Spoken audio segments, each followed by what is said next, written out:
2024 সালে এসে 1971 সালের 14ই ডিসেম্বর যেভাবে পাকিস্তানি সেনাবাহিনী এবং তাদের সংশ্লিষ্ট সমস্ত দেশীয় গোষ্ঠীরা রাজাকার আল বদর আল শামস বাহিনী তারা যেভাবে বাংলাদেশের বুদ্ধিজীবীদের হত্যা করেছে, বাছাই করে করে টার্গেট করে করে তাদের বাড়ি থেকে ধরে নিয়ে এসে হত্যা করেছে।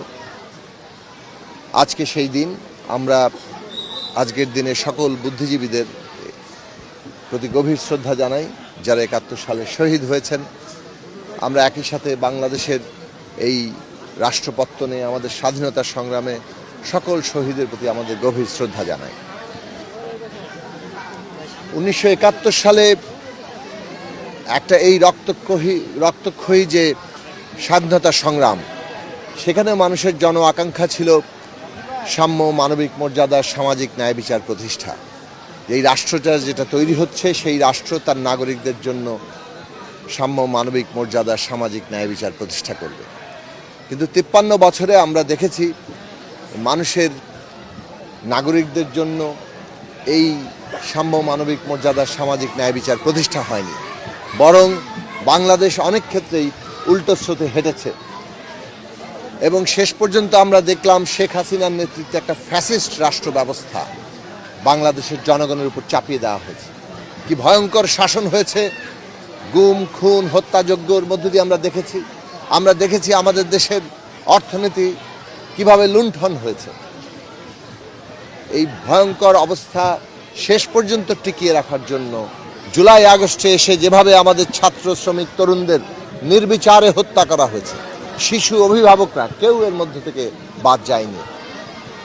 এত বিরাট আত্মত্যাগের মধ্য দিয়ে আবার বাংলাদেশের মানুষ ঐক্যবদ্ধ হয়েছেন, যাতে এই দেশে আবারও ওই 71-এর যে অঙ্গীকার, যে প্রতিশ্রুতি, একটা সাম্য, মানবিক মর্যাদা, সামাজিক ন্যায় বিচার প্রতিষ্ঠা হবে, যেটা এক কথায় আমাদের ছাত্র তরুণরা এসছেন, বৈষম্যহীন বাংলাদেশ, তার দাবি আবার তুলেছেন। সেই লক্ষ্য আবারও স্থির হয়েছে। এখন জনগণের দিক থেকে আমরা জনগণকে আহ্বান জানাই, এই ঐক্যকে আমাদের ধরে রাখতে হবে যতক্ষণ না পর্যন্ত বৈষম্যহীন বাংলাদেশ আমরা প্রতিষ্ঠা করতে পারছি। বাংলাদেশে এইবারের সবচেয়ে গুরুত্বপূর্ণ দিক হচ্ছে 72 সালে যে রাষ্ট্র ব্যবস্থাটা পত্তন করা হয়েছে সংবিধানের মধ্য দিয়ে, এবং রাষ্ট্রের বিভিন্ন প্রতিষ্ঠানগুলো, যেটা আগের পাকিস্তানি রাষ্ট্রের প্রতিষ্ঠানের ধারাবাহিকতা, সেগুলো বদল করার তেমন কোনো উদ্যোগ নেয়নি, বরং সংবিধান এমনভাবে ক্ষমতা কাঠামো তৈরি করেছে যেখানে সমস্ত ক্ষমতা একজন ব্যক্তির হাতে কেন্দ্রীভূত করা হয়েছে। 53 বছরে অনেক লড়াই হয়েছে, 90 সালেও লড়াই হয়েছে, কিন্তু এই যে সংবিধানের ক্ষমতা কাঠামোর বদল, রাষ্ট্রের প্রতিষ্ঠানগুলোর সংস্কার এবং তার মধ্যে ক্ষমতার ভারসাম্য আনা, আইনের সংস্কার করা, এই প্রশ্নগুলো রাজনৈতিক সংগ্রামে আমাদের কেন্দ্রীয় বিষয়ে পরিণত হয়নি। এইবারের গণ অভ্যুত্থানের প্রধান বিষয় হচ্ছে যে এই রাষ্ট্র ব্যবস্থা বদল করতে হবে, প্রতিষ্ঠান, আইনের সংস্কার করতে হবে এবং একটা গণতান্ত্রিক সংবিধান প্রতিষ্ঠা করতে হবে, যেখানে ক্ষমতায় যারা যাচ্ছে তারা জবাবদিহিতাহীন থাকতে পারবে না, তাদেরকে জনগণের কাছে জবাবদিহিতা করতে হবে, সেই কাঠামো তৈরি করতে হবে। আজকে সেই লক্ষ্যে বাংলাদেশ এগিয়ে যাচ্ছে। আমরা আশা করি অন্তর্বর্তী সরকার এই যে বাংলাদেশের মানুষের আকাঙ্ক্ষা, সে অনুযায়ী একটি গণতান্ত্রিক বাংলাদেশ, সেটা প্রতিষ্ঠার পথটাকে সুগম করবে, সেইটাকে আরও এগিয়ে নিয়ে যাওয়ার ক্ষেত্রে সবাইকে সহায়তা করবে এবং রাজনৈতিক দলগুলো ন্যূনতম গণতান্ত্রিক বাংলাদেশ প্রতিষ্ঠার ক্ষেত্রে যে ঐক্য, সেই ঐক্য বজায় রাখবে।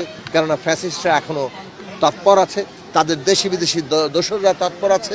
আমরা দেখছি যে তারা ভারতে আশ্রয় নিয়ে সেই দেশের গণমাধ্যম এবং তাদের সরকার, রাজনৈতিক দল, সেগুলো সহযোগিতা নিয়ে তারা বাংলাদেশকে অস্থিতিশীল করার চেষ্টা করছে, বাংলাদেশকে এমনভাবে চিত্রিত করার চেষ্টা করছে সারা দুনিয়ার সামনে, যেটা সম্পূর্ণভাবে ভিত্তিহীন এবং মিথ্যা। বাংলাদেশে মানুষের অধিকারের জন্য বাংলাদেশ কাজ করছে। সুযোগ সন্ধানীরা, ফ্যাসিবাদের দোসররা এই দেশে নানাভাবে মানুষের নিরাপত্তা বিঘ্নিত করছে। হিন্দু সম্প্রদায় কিংবা অন্য সম্প্রদায়, ধর্মীয়, জাতিগত অর্থে কোথাও কোথাও ঘটনা ঘটছে, কিন্তু সেই ঘটনাগুলোকে বিচার করার জন্য এই সরকার কাজ করছে।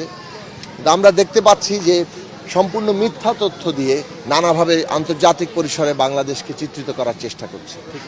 তার বিরুদ্ধে আমাদের ঐক্যবদ্ধ থাকতে হবে, লড়াই করতে হবে।